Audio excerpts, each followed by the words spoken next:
The Antiquities of the Jews by Flavius Josephus 1.19.7.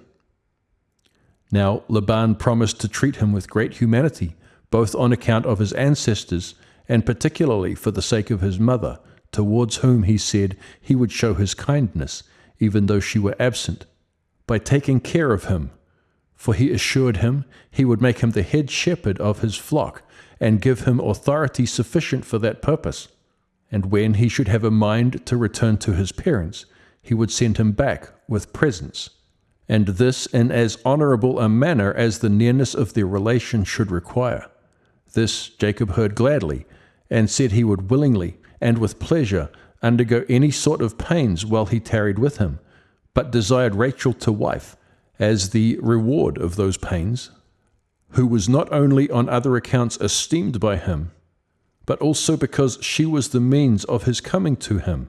For he said he was forced by the love of the damsel to make this proposal. Laban was well pleased with this agreement, and consented to give the damsel to him, as not desirous to meet with any better son-in-law, and said he would do this if he would stay with him some time, for he was not willing to send his daughter to be among the Canaanites, for he repented of the alliance he had made already by marrying his sister there. And when Jacob had given his consent to this, he agreed to stay 7 years. For so many years he had resolved to serve his father-in-law, that having given a specimen of his virtue, it might be better known what sort of man he was. And Jacob, accepting of his terms, after the time was over, he made the wedding feast. And when it was night, without Jacob's perceiving it, he put his other daughter into bed with him, who was both elder than Rachel, and of no comely countenance.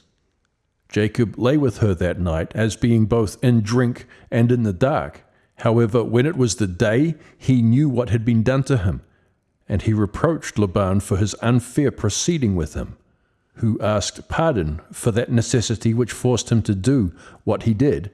For he did not give him Leah out of any ill design, but as overcome by another greater necessity, that, notwithstanding this, nothing should hinder him from marrying Rachel, but that when he had served another 7 years, he would give him her whom he loved. Jacob submitted to this condition, for his love to the damsel did not permit him to do otherwise. And when another 7 years were gone, he took Rachel to wife.